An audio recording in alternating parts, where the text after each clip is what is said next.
প্রিয় শিক্ষার্থীবৃন্দ, আমরা right form of verb Real প্র্যাকটিসের মাধ্যমে রুল শেখা তৃতীয় পর্বে আছি আজকে। আর আজকে আমরা আলোচনা করব রাজশাহী বোর্ড 2019 নিয়ে। তো আজকে ফর্মালিটি ছাড়াই আমরা চলো রাজশাহী বোর্ড 2019-এ কী আছে সেটা দেখি এবং সেখান থেকে আমরা অর্থ এবং ভোকাবুলারি সহ রুলসগুলো শেখার চেষ্টা করি। তো আজকে লক্ষ্য করো, এখানে আমার যে রাইট ফর্ম অফ ভার্বটি রয়েছে তার আমার যে ক্লু দেওয়া আছে, বক্সে ওয়ার্ডস দেওয়া আছে, সেই ওয়ার্ডসগুলো আছে understand, form, consider, we, take, respect, succeed, acquire, admit, forget. আচ্ছা, এখন আমরা একবার করে আবার অর্থ বলে দিচ্ছি। দেখো, আন্ডারস্ট্যান্ড মানে বোঝাপড়া বা বুঝতে পারা, ফর্ম মানে হচ্ছে গঠন করা, কনসিডার মানে হলো বিবেচনা করা, ওই মানে ঋণী থাকা, টেক লওয়া, রেসপেক্ট শ্রদ্ধা করা, সাকসিড সফল হওয়া, অ্যাকোয়ার অর্জন করা, অ্যাডমিট গ্রহণ করা, ফরগেট ভুলে যাওয়া। তাহলে আমরা কি পেলাম? বুঝতে পারা, গঠন করা, বিবেচনা করা, ঋণী থাকা, লওয়া, শ্রদ্ধা করা, সফল হওয়া, অর্জন করা, লওয়া, অ্যাডমিট, আর ফরগেট, লওয়া বা গ্রহণ করা, অ্যাডমিট, ফরগেট ভুলে যাওয়া। এখন দেখো, আমরা এবার প্যাসেজের সিকোয়েন্সে যাব। আমরা বক্সের শব্দগুলো জানলাম, এখন আমরা প্যাসেজের সিকোয়েন্স পড়ব। আমরা ইন অ্যান এডুকেশনাল ইনস্টিটিউশন এর অর্থ হলো একটা শিক্ষা প্রতিষ্ঠানের মধ্যে। ইন অ্যান এডুকেশনাল ইনস্টিটিউশনস এর অর্থ হলো একটা শিক্ষা প্রতিষ্ঠানের মধ্যে। টিচার স্টুডেন্ট শিক্ষক শিক্ষার্থী, রিলেশনশিপ সম্পর্ক। তাহলে আমরা এই পুরো থেকে যদি পড়ি, in an educational institution teacher student relationship, অর্থাৎ একটা শিক্ষা প্রতিষ্ঠানে শিক্ষক ছাত্রের মধ্যে সম্পর্ক। Is dash to be the most important matter, এটা সবচেয়ে বেশি গুরুত্বপূর্ণ হিসাবে ড্যাশ করা হয়, বিবেচনা করা হয়। তাহলে সবচেয়ে বেশি গুরুত্বপূর্ণ হিসাবে কি করা হয়? বিবেচনা করা হয়। তাহলে এখানে যেহেতু ইজ আছে, এখন বিবেচনা করা হয় কিটা? এই রিলেশনশিপটা। রিলেশনশিপটা কি সাবজেক্টে আছে? নাই। তাহলে এটা প্যাসিভ ভয়েস হবে। যদি প্যাসিভ ভয়েস হলে কি হবে? Auxiliary verb plus V3। তাহলে আমার এখানে অক্সিলারি ভার্ব কি ইজ আছে না, তারপরে এটা আছে কনসিডার্ড। তাইলে হলো কি অর্থটা, পুরো সেন্টেন্সের অর্থটা কি দাঁড়ালো সেটা আমরা একবার বুঝি। ইন অ্যান এডুকেশনাল ইনস্টিটিউশনস শিক্ষা প্রতিষ্ঠানে টিচার স্টুডেন্ট ছাত্র শিক্ষকের মধ্যে সম্পর্কটা একটা is two consider to be the most important matter, সবচেয়ে গুরুত্বপূর্ণ বিষয় হিসাবে এই সম্পর্কটাকে বিবেচনা করা হয়। তাহলে আমার এখানে যে কনসিডার্ড বসলো, এটা রুলটা কি দাঁড়ালো? রুলটা দাঁড়ালো প্যাসিভ ভয়েসে। প্যাসিভ ভয়েসে হলো প্যাসিভ ভয়েস, আর টেন্স হলো প্রেজেন্ট ইনডিফিনিট। আসলে বাক্যের যদি আমরা সিকোয়েন্স না বুঝি,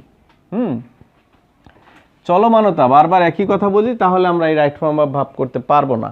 আস্তে আস্তে আমরা ইনশাল্লাহ, অনেক সহজ, ভয়ের কিছু নাই, কয়েকটা করলেই পারবো।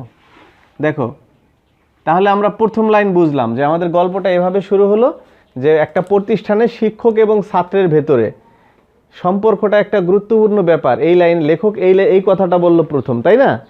তারপরে এখন আমরা আসি, it is such a relationship, এটা এমন একটা সম্পর্ক।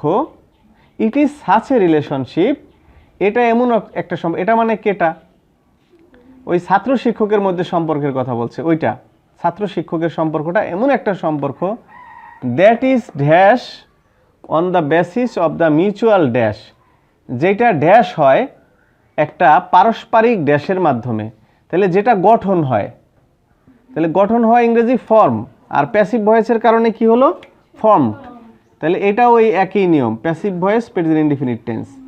দ্যাট ইজ ফর্মড, দেখো এই সম্পর্কটা গঠন হয়, that is formed on the basis of mutual, কিসের উপর নির্ভর করে? পারস্পরিক বোঝাপড়ার উপর, মিউচুয়াল আন্ডারস্ট্যান্ডিং। এখন কথা হচ্ছে কি, এখানে কিন্তু আন্ডারস্ট্যান্ড ছিল, কিন্তু এখানে আন্ডারস্ট্যান্ডিং হলো কেন? আইএনজি হলো কেন? এটার আইএনজি হওয়ার কারণ হলো, এখানে লক্ষ্য করো, মিউচুয়াল শব্দটা একটা অ্যাডজেক্টিভ, ঠিক আছে?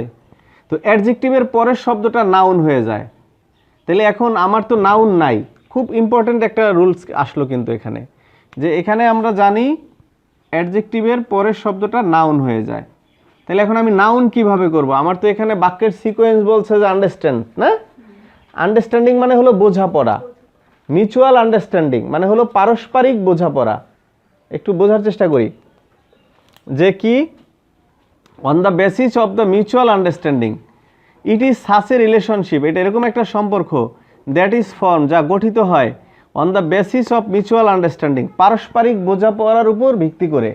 অন দ্য বেসিস অফ অর্থ নির্ভর করে বা ভিত্তি করে, মিউচুয়াল মানে পারস্পরিক। তাহলে অ্যাডজেক্টিভের পরে নাউন করতে হলে আমরা এই ভার্বটার সাথে আইএনজি করে দেবো। এইটা একই সাথে সে এটা মিউচুয়াল আন্ডারস্ট্যান্ডিং, তাহলে এটা নাউনের কাজ করলো এবং ভার্ব তো এখানে সে আছেই।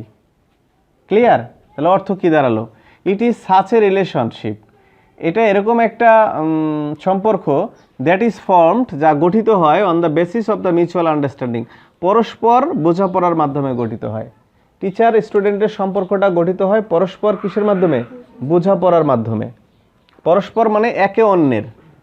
আচ্ছা, এবার আসি, student always dash two his teachers, একজন ছাত্র তার শিক্ষককে সর্বদা ড্যাশ করে, because he can not but dash help from them in case of dash knowledge.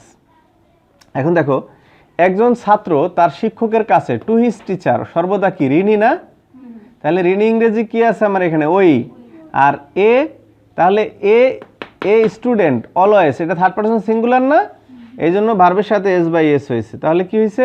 এটা কেন হলো? এটা প্রেজেন্ট ইনডিফিনিট। হ্যাঁ, সব টেন্সের কারিশমা, আর কিছুই না।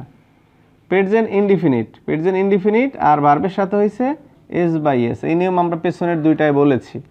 আচ্ছা, তাহলে কি হলো? A student always owes to his teachers, একজন ছাত্র তার শিক্ষকের কাছে ঋণী, বিকজ, কেন? কারণ কি? কারণ হি ক্যান নট বাট, দেখো, টেক হেল্প ফ্রম দেম, হি মানে কে? এই হি মানে কিন্তু স্টুডেন্ট। বলছে কি, আবার বুঝি, স্টুডেন্ট, একজন স্টুডেন্ট তার শিক্ষকের কাছে ঋণী, বিকজ, কারণ কি? কারণ হলো সে, মানে ওই ছাত্রটা, can not but take help, সে সাহায্য না নিয়ে পারে না, ফ্রম দেম, তাদের কাছ থেকে। তাদের কাছ থেকে মানে টিচারদের কাছ থেকে, ইন কেস অফ অ্যাকুয়ারিং নলেজ।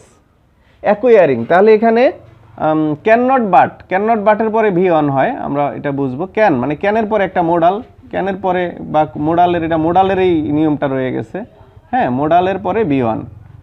আচ্ছা, ক্যান নট বাট। আর অ্যাকোয়ারিং হলো কেন? ওই যে অফ একটা প্রিপোজিশন, তার সাথে ভার্বের কি হলো? আইএনজি হলো। আমরা তো জানি যে টু ছাড়া অন্য প্রিপোজিশন হলে ভার্বের সাথে কি হয়? আইএনজি হয়। তাহলে কি হলো? এখন আমরা অর্থটা মিলাই। A student always owes to his teachers, একজন ছাত্র তার শিক্ষকের কাছে ঋণী, বিকজ, কারণ he can not but take help, সাহায্য না নিয়ে পারে না, ফ্রম দেম, তাদের কাছ থেকে, in case of acquiring knowledge, জ্ঞান অর্জনের ক্ষেত্রে। এবার আসি, দ্য সেন্সিবল স্টুডেন্ট, সেন্সিবল মানে বিচক্ষণ, সেন্সিবল বুদ্ধিমান, বিচক্ষণ। একজন বিচক্ষণ ছাত্র never dash their teacher, forget their teacher, কখনো সে তার, বিচক্ষণ ছাত্রছাত্রীরা কখনো তার শিক্ষককে ভোলে না। এটাও present indefinite tense, present indefinite. আচ্ছা, এখন স্টুডেন্টস আছে থার্ড পারসন সিঙ্গুলার প্লুরাল, এই জন্য এখানে ভার্বের সাথে এস বাই এস হয় নাই। স্টুডেন্ট হলে এস বাই এস হতো। তাহলে কি দাঁড়ালো? দ্য সেন্সিবল স্টুডেন্ট, বিচক্ষণ ছাত্রছাত্রীরা, নেভার ফরগেট দেয়ার টিচার্স, তাদের শিক্ষকদেরকে ভোলে না। মোর এবার, অধিকন্ত, বেশিরভাগ ক্ষেত্রে বা যা হোক, they dash their memorable teachers, তারা they admit their memorable teachers role, মানে টিচারদের যে ভূমিকা থাকে, স্মরণীয় ভূমিকা থাকে, সেই ভূমিকাটা আবার অনেকে গ্রহণ করে। অ্যাডমিট মানে গ্রহণ করে টিচারদের। তাহলে এটাও প্রেজেন্ট ইনডিফিনিট টেন্স।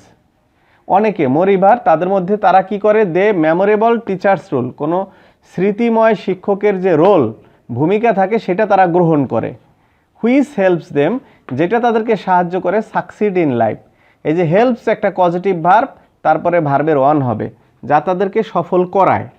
পজিটিভ ভার্বের একটা ক্লাস ইউটিউবে আছে, তোমরা দেখে নেবে। পজিটিভ ভার্ব, তাহলে এটা ভার্বের বি ওয়ান হলো। কেন হলো? পজিটিভ ভার্ব বলে, পজিটিভ ভার্ব। হ্যাঁ, অর্থটা কি হলো দেখো, মরিবার, যা হোক, they admit their memorable teachers role, তারা শিক্ষকদের স্মরণীয় রোল ভূমিকাকে তারা গ্রহণ করে, which helps them succeed in life, যেটা তাদের জীবনে সফল করায়। So they always respect their teacher, সুতরাং তারা তাদের শিক্ষকদের সম্মান করে। তাহলে এখানে প্রেজেন্ট ইনডিফিনিট টেন্স কিন্তু এস বাই এস হয় নাই, কারণ দেটা third person plural. They always respect their teachers. তাহলে এটাও প্রেজেন্ট ইনডিফিনিট টেন্স, ভার্বের ওয়ান হয়েছে প্রেজেন্ট ইনডিফিনিট।